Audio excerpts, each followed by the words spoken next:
नमस्कार, स्वागत है आपका पीताम्बरा परिवार में। एक साधक हैं जिन्होंने कल ही हमें व्हाट्सएप किया है। हमारा एक वीडियो देखा कि किस प्रकार से कुछ शक्तियां हमारे मंत्र जप ऊर्जा को चुरा लेती हैं। उन्होंने हमें व्हाट्सएप किया है अपने अनुभव और बताया है कि किस प्रकार से उनकी मंत्र जप ऊर्जा को चुराया गया और उन्हें पता भी नहीं चला। जब उन्होंने हमारा वीडियो देखा तब उन्हें इस बात का एहसास हुआ कि उनके शरीर से मंत्र जप ऊर्जा को चुराया गया है। नाम है इनका अभिमन्यु सिंह राठौर और ये राजस्थान से हैं। नमस्कार गुरुजी, आपका मैंने ये वीडियो देखा तब मुझे पता चला कि मेरे शरीर से भी मंत्र जप ऊर्जा को चुराया जा रहा है। काफ़ी दिनों से मैं दीक्षित होकर के आपसे एक साधना कर रहा हूँ और मैं इस साधना को गुप्त ही रखना चाहता हूँ। दीदी, आपका मैंने जब ये वीडियो देखा कि हमारे शरीर से मंत्र जप ऊर्जा को चुरा लिया जाता है या हमारी माला को खंडित कर दिया जाता है, तब मुझे पता चला कि जो आपने माला भेजी थी उसमें से एक मनके को खंडित कर दिया गया है और साथ ही साथ कुछ शक्तियाँ मेरे शरीर से मंत्र जप ऊर्जा को चुरा रही हैं। जब से मैं साधना कर रहा था मेरे आसपास गंदी दुर्गंध आ रही थी।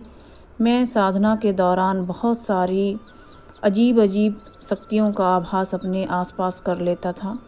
एक तो मुझे अजीब सा मोटे से चमड़े वाला शरीर का एक दानव दिखाई देता है और जब मैं मंत्र जप करता हूँ तो मैं ध्यान करता हूँ अपनी देवी का, अपने इष्ट का जिसका मैं जप कर रहा हूँ, लेकिन वो दानव हमेशा मुझे ध्यान में उथल पुथल मचाता हुआ नज़र आता है। साथ ही जब मैं मंत्र जप करके उठता हूँ तो मुझे बहुत ही थकावट फील होती है और ऐसा लगता है कि मैंने पता नहीं कितना सारा काम किया है, जैसे पूरा दिन हथौड़ा मार के आया हूँ, ऐसा मुझे लगता है। दीदी, एक और विशेष बात मुझे लगती है कि जब मैं सो जाता हूँ तो एक सुंदर सी स्त्री आके मेरा ब्रह्मचर्य खंडित कर देती है। ये मेरे साथ अब तक कुल 16 बार हो चुका है। तभी जब मैंने शुरू में आपसे दीक्षा ली थी उस समय मेरा जो मूलाधार चक्र था वो वाइब्रेट होना शुरू हो गया था और मुझे मंत्र जप ऊर्जा से मैं एनर्जी फील करता था और हमेशा फ्रेश फील करता था, लेकिन अब ऐसा बिल्कुल नहीं हो रहा है। और जब मैं साधना करता हूँ तो ऐसा लगता है कि मुझे चारों ओर कोई कीले चुभो रहा है और जब मैं मंत्र जप कर रहा हूँ तो ज़ोर ज़ोर से कोई मुझे काटना शुरू कर देता है, लेकिन मैं फिर भी धैर्य नहीं खोता, आंखें नहीं खोलता हूँ और मंत्र जप करता ही जाता हूँ। गलती मुझसे ये हुई कि मैं जब साधना करता हूँ तो ना आसपास गंगा जल छिड़कता हूँ, ना मैंने बगला प्रतंगीरा ताबीज़ पहना है, ना सिद्ध बगला मुखी ताबीज़ पहना है। मैं यूं ही साधना कर रहा था। दीदी, आपको पता है कि मेरी माली हालत ठीक नहीं है, धन की कमी है, लोग मेरा पैसा वापस नहीं कर रहे हैं। इस कारण से मैं आपसे सिद्ध बगला मुखी ताबीज़ नहीं मंगा पा रहा हूँ, लेकिन मैं धन की व्यवस्था करके बहुत जल्दी ही ये ताबीज़ आपसे मंगाना चाहता हूँ, क्योंकि मैं इतना सारा मेहनत कर रहा हूँ फिर भी मुझे कोई फल नहीं मिल रहा है और साथ ही वो दानव मुझे परेशान भी कर रहा है। उसका भी कोई उपाय हो तो आप मुझे प्लीज़ व्हाट्सएप कर दीजिएगा। आप चाहें तो मेरे इस अनुभव पर वीडियो बना सकती हैं और मुझे आप व्हाट्सएप पे भी इसका आंसर कर सकती हैं। दीदी, आपके चरणों में बारंबार मेरा प्रणाम है। मैं नतमस्तक होकर आपको प्रणाम करता हूँ। मुझे अपना आशीर्वाद दीजिए। इनके साथ ही एक और अनुभव भी हमें आए हैं और इनका जो ये अनुभव है ये अन्य प्रदेश से है और उनका वॉइस रिकॉर्डिंग हमारे पास है जो उन्होंने व्हाट्सएप किया था, वो हम साथ में इसके साथ जोड़ रहे हैं। आप वो भी सुन लीजिए। आइए सुनते हैं। अच्छा दीदी, मैं बोल रहा था कि जब ये सब मेरे अनुभव है तो मेरे साथ जो बड़े बड़े घटनाएं हुए वो सब तो मैंने आपको बताया ही नहीं। 5 या 6 घटनाएं हुए बहुत बड़े बड़े, तो वो तो मैंने बताया नहीं। तो मैं आपको बता रहा हूँ, आप जरा देखिए तो, कि वो तो मेरे साथ हो गया पर मैंने इसी तरह अनवैल्यू दे दिए कि शायद मेरा मन का कोई भ्रम होगा या कुछ, कुछ और ही होगा या कुछ क्या है, मेरे को मेरे सर के ऊपर से गया बोलते गए दीदी, पूरा सीधा हुआ कि मेरे सर के ऊपर से गया। तो मैं आपको सारी चीज मैं बता रहा हूँ, आप देखिए तो जरा क्या हुआ मेरे साथ, क्या हो रहा है। जी पहली घटना तो ये हुई थी कि मैं जब पहले हनुमान चालीसा जाप करने बैठता था तो पहले ऐसा लगा ना कि दीदी, जब मैं तो आंख बंद करके जाप करता हूँ हनुमान चालीसा और हाथ में मैं जोड़े रहता हूँ और सीने पे लगाए रहता हूँ, तो दीदी उस दिन ऐसा लगा कि मेरा फेस, मेरा सिर का बाल और मेरा 2 हाथ छोड़ के लग रहा था कि मैं पूरा 1000 मच्छर के बीच में बैठा हूँ और वो 1000 मच्छर मुझे काट रहा है, बस काट रहा है। और मैंने ऐसा कोई भी जगह नहीं है जहाँ नहीं काट रहा है, पर दीदी मुझे ऐसा प्रतीत हो रहा था ना कि वो लोग चाहता है कि मैं ये हनुमान चालीसा रोक दूं, मैंने रोक के उन लोग को मारने, हटाने, काटने, पीटने लगूं, ठीक है।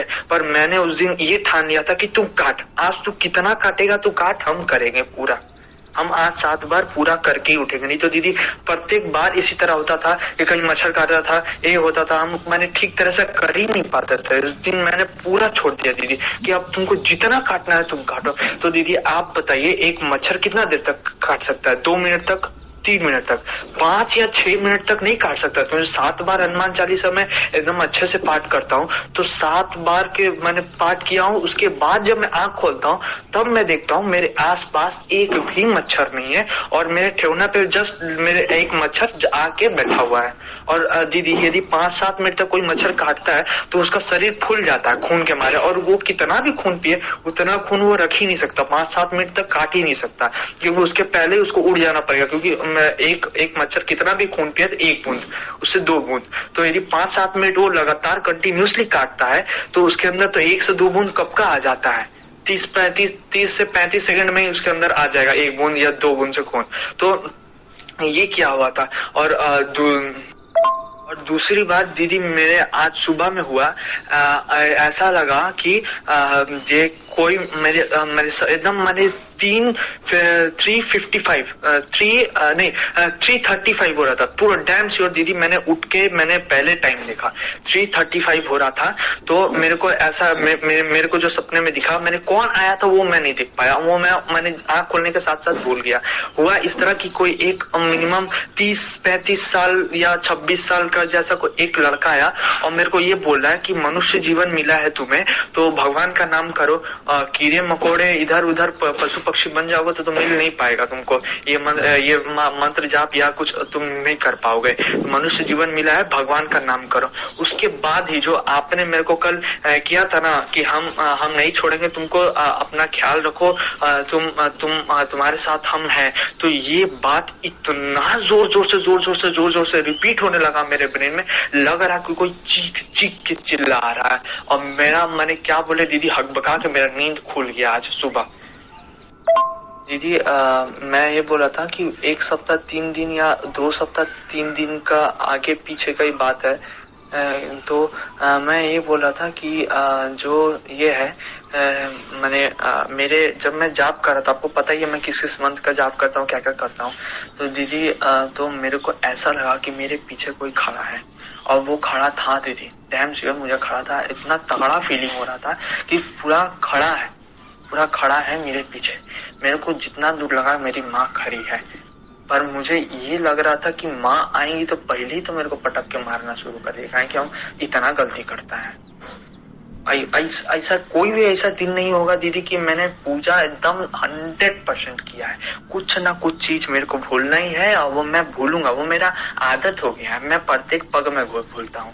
अब मुझे नहीं पता दीदी मैं क्यों भूलता हूँ, पर मैं अपने तरफ से कोशिश करता हूँ कि नहीं आज सही करूंगा, आज सही कर ही दूंगा, पर नहीं, फिर भी कुछ ना कुछ मैं भूल ही जाऊंगा, या तो प्रणाम करना भूल जाऊंगा, या ये जो आवाहन करने टाइम नाम इधर उधर हो जाएगा, और मैंने क्या बोला इधर उधर हो जाएगा, घंटा बजाने की जगह शंख बजा दूंगा। अब दीदी ये उल्टा पुल्टा हो जाता है, पर नहीं पता क्यों हो जाता है मेरे साथ। पर दीदी मेन बात है कि जो मेरे पीछे जो खड़ी थी वो दीदी 900 मैंने क्या बोला, मेरे को 99% डैम श्योर है कि कोई मेरे पीछे था और वो माँ ही थी। पर मैं आपसे ये जानना चाहता हूँ, क्या वो सच में ही माँ थी? माँ आई थी तो माँ किस रूप में आई थी? या मैंने क्या मैं माँ गुस्से में थी, या कुछ बताने आई थी, या कुछ बोलने आई थी, या माँ देखने आई थी, या माँ कुछ और करने आई थी, या क्या करने आई थी, मुझे नहीं पता। और आप ये भी प्लीज मेरा मार्गदर्शन कीजिए। आप किसी भी चीज का मार्गदर्शन करे चाहे ना करे, पर मुझे ये जरूर बताइए कि ये चीज क्या हुआ मेरे साथ, और मैंने क्या है कि वो पीछे कौन था मेरा, और मैंने क्यों आए थे, और क्या बोलना चाह रहे थे, या क्या वो चीज था, क्या मैं ये जानना चाहता हूँ दीदी। और दीदी मैंने सोचा ना कि मैं जल्दी मंत्र जाप करके खत्म करूं और थोड़ा सा ध्यान लगाऊं, और मैंने कोशिश करूं कि मेरे पीछे कौन है और किस आकृति में है और कौन खड़ा है। पर दीदी क्या बोलूं, मेरा इतना नसीब खराब है कि मेरा मंत्र जाप जैसे ही खत्म होता है ना, वैसे वो चीज मैंने खत्म गया, हट गया वहां से वो चीज। तब मुझे थोड़ा सा दुख हुआ, पर मैंने सोचा कि कोई बात नहीं, यदि वो चीज आई है, यदि मेरे पास वो चीज आई है तो वो चीज फिर आएगी मेरे पास। यदि कुछ बोलना है तो फिर आएंगे। तो दीदी यही आप थोड़ा सा बताइए।